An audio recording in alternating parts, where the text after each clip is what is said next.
આપ સર્વ વિદ્યાર્થી મિત્રોનું ફરી એકવાર તમારી પોતાની યુટ્યુબ ચેનલો પર આજે આપણે ધોરણ 6ના હિન્દી વિષયના પાઠ નંબર 7 યહ ભી એક પરીક્ષા જે સેમેસ્ટર 2નો પાઠ છે તેના અભ્યાસ અને સ્વાધ્યાયનું સંપૂર્ણ સોલ્યુશન જોઈશું।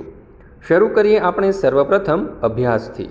પ્રશ્ન નંબર 1, निम्नलिखित प्रश्नों के उत्तर दीजिए। तेमा पहलो सवाल, देवेंद्र ने परीक्षा होने के बावजूद भी भिखारी की मदद क्यों की? तो જોઈએ उत्तर। भिखारी के पाँव में गहरी चोट लगी थी, उसमें से खून बह रहा था, उसे अस्पताल पहुंचाना जरूरी था। देवेंद्र के लिए मानवी की सेवा सबसे पहला कर्तव्य था। इंसान की सेवा ही उसकी दृष्टि में सबसे बड़ा धर्म था, इसलिए परीक्षा होने के बावजूद उसने भिखारी की मदद की। ત્યાર પછી આપણે જોઈએ प्रश्न नंबर 2, प्रधान अध्यापक ने देवेंद्र के पिता को बधाई क्यों दी? જોઈએ उत्तर। देवेंद्र मेधावी विद्यार्थी था, स्कूल की परीक्षा में उसका पास होना निश्चित था। इसके साथ ही उसने बूढ़े भिखारी की सहायता की थी। अपनी परीक्षा के बावजूद उसने उसे अस्पताल में भर्ती करवाया था। इस तरह वह इंसानियत की परीक्षा में भी पास हो गया था। सचमुच देवेंद्र एक होनहार सबूत था, इसलिए प्रधानाध्यापक ने उसके पिता को बधाई दी। ત્યાર પછી આપણે જોઈએ ત્રીજો સવાલ, क्या देवेंद्र ने जो किया वह सही किया? क्यों? જોઈએ उत्तर। भिखारी के प्रति मानवता दिखाकर देवेंद्र ने बहुत सही काम किया था। भिखारी अंधा, बूढ़ा और अपाहिज था। घायल होने के बाद वह पूरी तरह असहाय हो गया था। अगर देवेंद्र उसे अस्पताल में भर्ती न कराता तो पता नहीं उसकी क्या दशा होती। इंसान की सेवा व्यक्ति का सबसे पहला कर्तव्य और सबसे बड़ा धर्म है। देवेंद्र ने इसी कर्तव्य और धर्म का पालन किया था, इसलिए उसने जो किया वह सही किया था।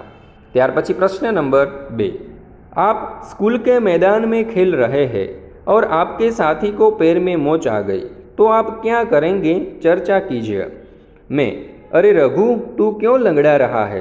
रघु कहता है, खेलते खेलते मेरे पैर में मोच आ गई है, मैं ठीक से चल नहीं सकता। मैं कहता हूँ, ठहर, मैं स्कूल के प्राथमिक चिकित्सा केंद्र में आयोडेक्स लेकर आता हूँ। मैंने आयोडेक्स का मलहम रघु के मोच वाले स्थान पर लगाया। कुछ देर बाद रघु कहता है, यार तेरे इलाज ने तो कमाल कर दिया, अब मैं ठीक से चल सकता हूँ, सचमुच तू धन्यवाद के पात्र है। प्रश्न नंबर 3, लिंग के आधार पर वाक्य सही या गलत? अगर वाक्य गलत है तो सुधार कर दोबारा लिखिए। पहलू, मेरे पास एक बड़ी संदूक है, आ वाक्य गलत है, तो सही वाक्य आ प्रमाणे बनशे, मेरे पास एक बड़ा संदूक है।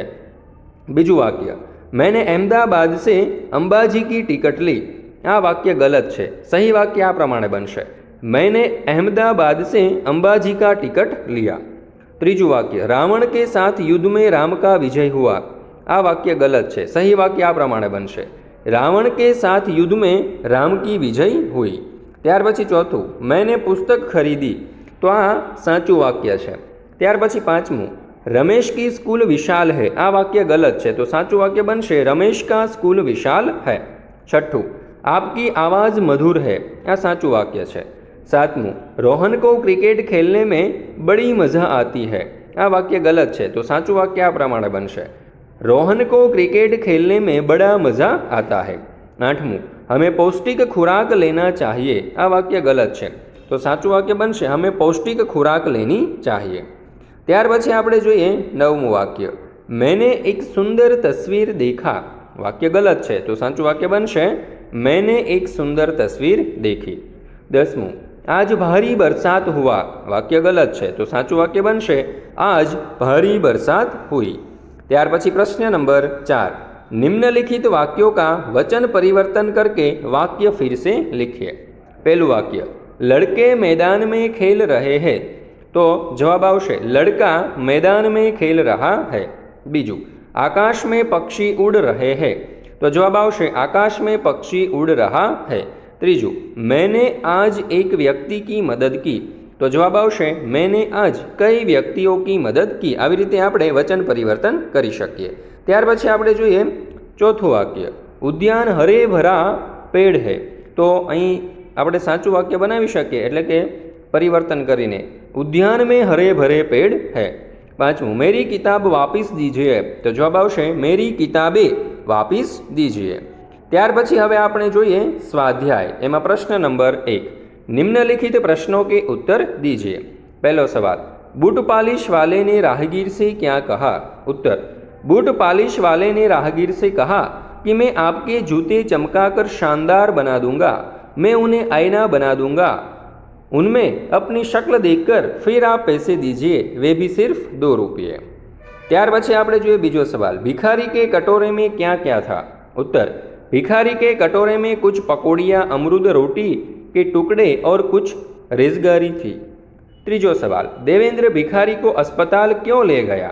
उत्तर, अंधे भिखारी को किसी ने साइकिल की टक्कर मार दी थी, उसकी टांग में जख्म हो गया था, वह सड़क के बीचों बीच पड़ा था, उसे तुरंत इलाज की ज़रूरत थी, इसलिए देवेंद्र भिखारी को अस्पताल ले गया। ત્યાર પછી આપણે જોઈએ ચોથો સવાલ, प्रधानाध्यापक ने देवेंद्र के घर फ़ोन क्यों लगाया?